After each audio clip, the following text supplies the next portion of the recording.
When I moved into the Lakeside Grove subdivision, I expected a peaceful, quiet place where I could focus on recovery, live independently, and maybe grow a few tomatoes in peace. What I didn't expect was being stalked and harassed for having a service dog, a medically trained, certified, and federally protected companion. His name is Duke. He's a golden retriever with the personality of a saint and the intelligence of a neurosurgeon. Duke was trained to assist me with balance issues and detect changes in my heart rate, a condition I'd developed after a bad accident overseas during my time in the military. In short, Duke is the reason I live alone, the reason I can shower, cook, and step outside without fear. But to Karen, my new neighbor, and the HOA vice president, he was just some mangy mutt, ruining her HOA's image of neatness and order. The first time she saw Duke, I was unloading groceries from the car. He was tethered to my belt as always, sitting calm by the driveway. Karen marched up in tennis whites and demanded, "Whose dog is that?" I smiled. "His mine. His name's Duke." She squinted. "Pets aren't allowed in front yards. HOA Rule 7.4b. "He's not a pet," I said. "He's a service dog." He actually laughed. "Everyone's got a service animal now. It's the new excuse for laziness." I just stared at her, stunned. You'd think being a decorated veteran with medical documentation would count for something. But Karen didn't believe in facts. She believed in control. And Duke was the one thing she couldn't bully or ban. That afternoon, I got a knock at the door. A slip of paper had been rubber banded to my mailbox. It was a violation notice from the HOA for animal presence on front lawn without leash or owner supervision. Never mind the fact that I was right there and Duke was leashed. Karen just didn't want to lose. I knew this was going to be a problem. So I did what anyone with experience in hostile environments does. I prepared. I installed 2 security cameras, one on the porch, one facing the sidewalk. I clipped a GoPro to Duke's vest. And every time we stepped out the door, I hit record. I wasn't just protecting my dog. I was building my case. Because Karen wasn't done. Not by a long shot. For the next week, the HOA mailbox was basically a horror movie for me and Duke. Every morning I'd find a new envelope. No stamp, no name, just slid in by hand. Each one nastier than the last. Your animal is unsanitary and aggressive. Children are afraid to walk by your house. If you truly need a dog to function, maybe this neighborhood isn't the place for you. That last one hit hard. Because that's exactly what people like Karen try to do, shame you into silence, make you feel like you're the problem for simply existing differently. I brought the notes inside, filed them away, and tightened Duke's harness.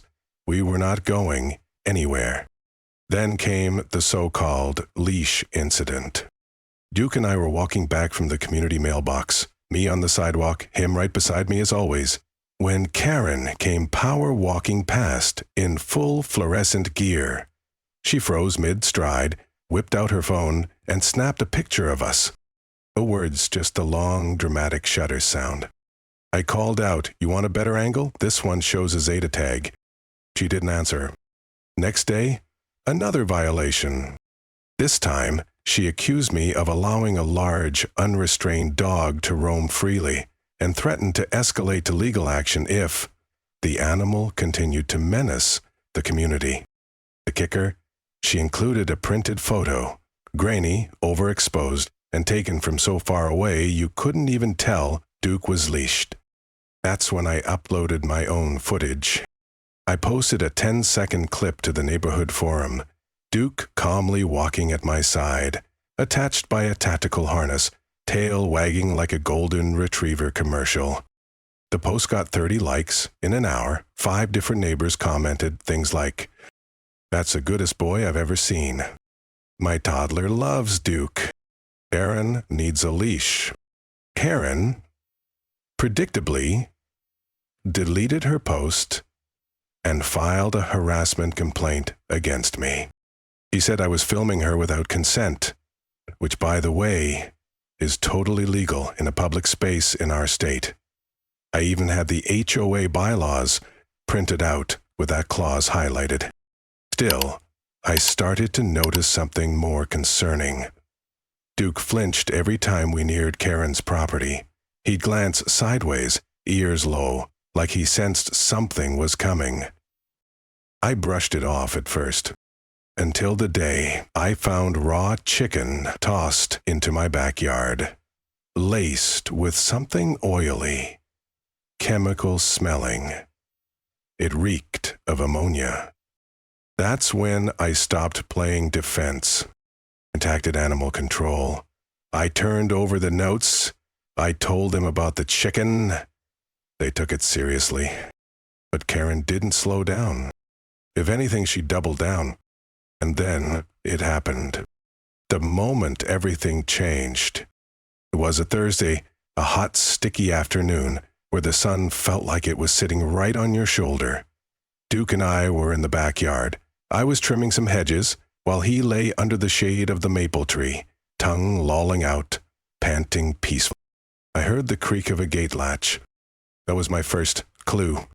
The back gate. My back gate moved. I hadn't opened it, and Duke hadn't barked, which was weird because he always gave a soft woof when someone approached, even if it was a squirrel.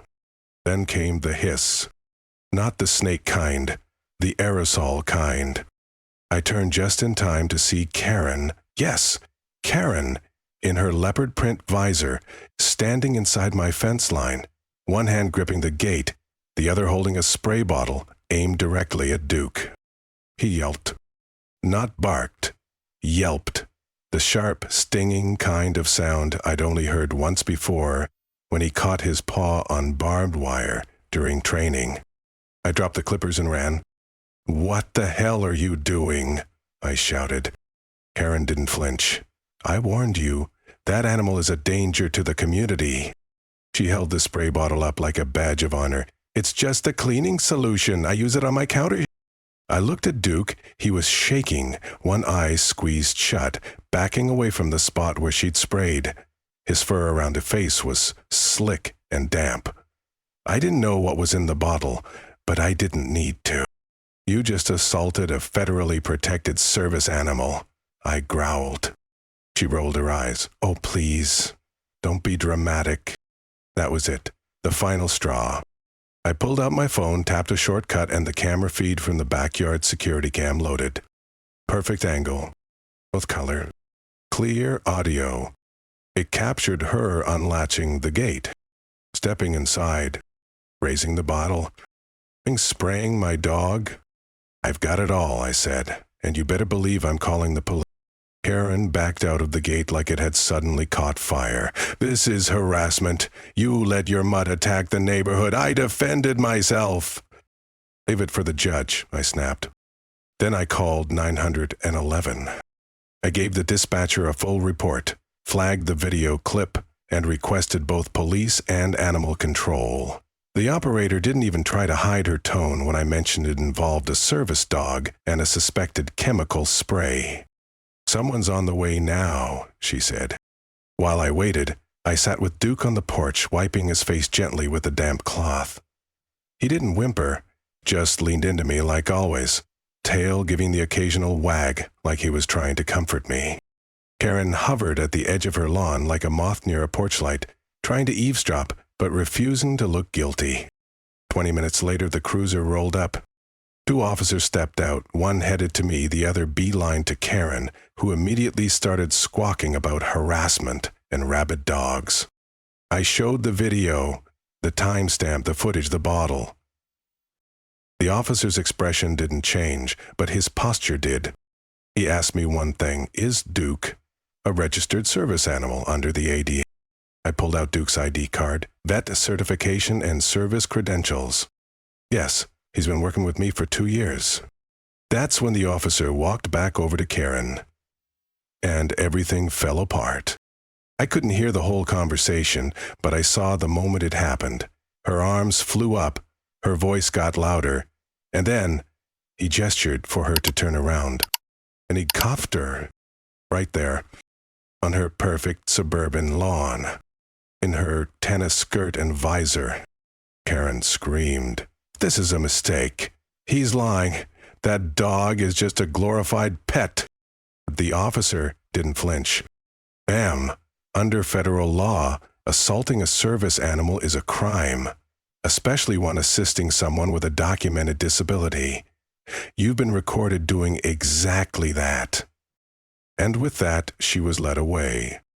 Neighbors peeked from windows. One guy across the street even slow-clapped. Duke nudged my leg with his nose like, "Did I do okay?" I looked at him, tears in my eyes. "You did perfect, buddy. You always do." By the time the cruiser pulled out of the neighborhood, Karen in the back seat still yelling about false charges, half the block had come alive like a soap opera finale. A neighbor even stepped outside with popcorn. No joke. Wasn't just the spectacle, it was the vindication. For months she had been weaponizing HOA rules like a dictator in yoga pants. But this, spraying a federally protected service animal, that was the final boss level of HOA villain. I spent the next hour giving a full statement to the officers. They took pictures of Duke's face and vest. I handed over the used cloth with chemical residue, the suspicious chicken from last week that I'd kept in a sealed bag, and the anonymous HOA notes she'd been slipping in my box. The younger officer whistled when I showed him the video again. "Dude, this is open and shut," he said. "You've got timestamps, facial recognition, animal abuse, ADA violation. She's toast." They forwarded everything to the local prosecutor. Meanwhile, animal control showed up and confirmed what I feared. The spray Karen used was a high-concentration, ammonia-based cleaner, potentially harmful if it entered Duke's eyes or respiratory tract. Luckily, he seemed okay, but I scheduled an emergency vet appointment just in case.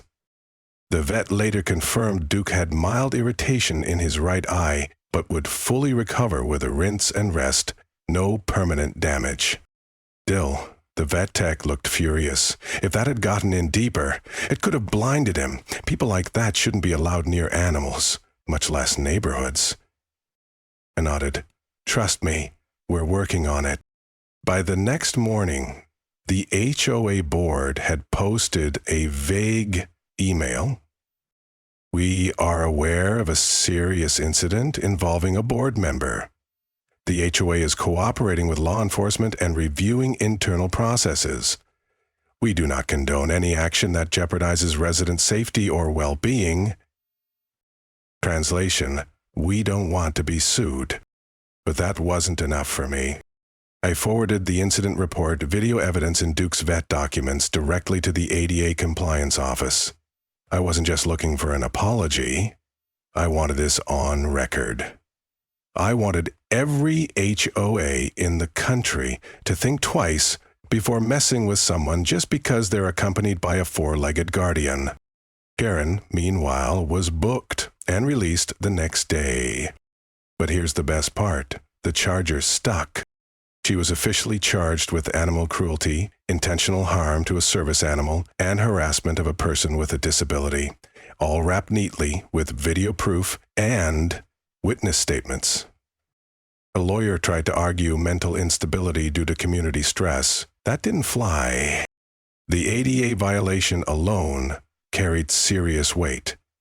This wasn't some parking dispute. This was a federal offense, and the judge knew it. At the preliminary hearing, Karen showed up in an off-brand suit, visibly shaken. Gone was the smug Karen who quoted HOA bylaws like scripture. In her place was a woman who realized that not even HOA power trips could shield her from accountability. When the judge denied her request to dismiss the charges, she looked like someone had just unplugged her soul. She avoided jail by a hair, propagation, fines, and mandatory anger management, but the restraining order was immediate. Karen was banned from coming within 500 feet of me or Duke. HOA forced her resignation within 48 hours. The neighborhood erupted. People started speaking up. Turns out, I wasn't her only target.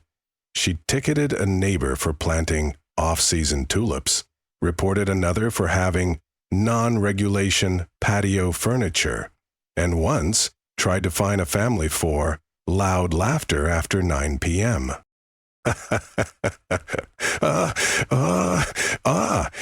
OA board meetings went from boring to packed overnight. A special election was called to restructure the board entirely. And me? I was asked to run for Karen's old spot. I didn't say yes, but I didn't say no either. Duke bounced back faster than I did. Within a week, the irritation in his eye had cleared. He was back to nudging me toward the fridge for snacks I didn't need, following me into every room like my own personal shadow, and curling up next to the couch during our evening reruns of Jeopardy, like nothing had ever happened. But I was still mad. Not just at Karen, but at the system that gave her so much power in the first place. The HOA had enabled her for years, rubber-stamping her petty crusades until she finally snapped and assaulted a service dog. And for what? Control? A delusional idea of suburban perfection? That rage needed somewhere to go, so I gave it purpose. I didn't run for the HOA board. I organized a vote to dissolve the HOA altogether. I collected signatures, hosted informational meetings at the local community center, and handed out flyers titled, "Know Your Rights. Why You Don't Need HOA Tyranny to Have Nice Lawns." It got traction fast. People who'd stayed silent during Karen's reign of terror came forward with their own stories. She fined us $100.00 for putting a recycling bin out 10 minutes early. She told my son his toy drone was a weapon. He said my wife's garden attracted bugs. Lady, it's a garden. One by one, they joined me. And within 3 months, we had enough support to force a vote. On the day of the decision, more than 100 people showed up, some in lawn chairs, others standing along the curb, even a few teenagers live streaming it like a political rally. The vote passed with 82% approval. The HOA was officially disbanded. Karen's legacy? Reduced to a cautionary tale. The sign at the front of the neighborhood used to read, "Lakeside Grove, a community governed with pride." Now it just says, "Welcome to Lakeside Grove. Please be cool." Much better. As for Duke, he became a local celebrity. People waved at him on walks. Kids asked if they could fist bump his paw. A vet tech even started an Instagram fan page for him called @JusticeForDuke, which now has more followers than my actual Instagram. And mate, finally got that peace I was chasing when I moved here. I planted more tomatoes, I fixed up the porch, I even started mentoring other veterans about service animals and legal protections. The best moment? It came on a random Tuesday. I was in line at the grocery store when someone tapped my shoulder. It was the officer who'd arrested Karen. He grinned. "Hey, you and Duke still running this town?" I laughed. "Trying to. One leash at a time." He nodded. "Good. We need more folks like you." So yeah, Karen tried to intimidate me. She tried to hurt the one creature who's never failed me. She thought I'd back down, disappear, let her win. But what she didn't know, you mess with a vet's dog, you're not just picking a fight with a pet. You're picking a fight with purpose, persistence, and federal law. And in that fight, Karen never stood a chance. Thanks for watching my story. If you've ever had to defend your service animal or stand up to an HOA gone wild, drop your story in the comments below. Like, subscribe, and share this with someone who needs to know. You're not alone, and justice still barks back.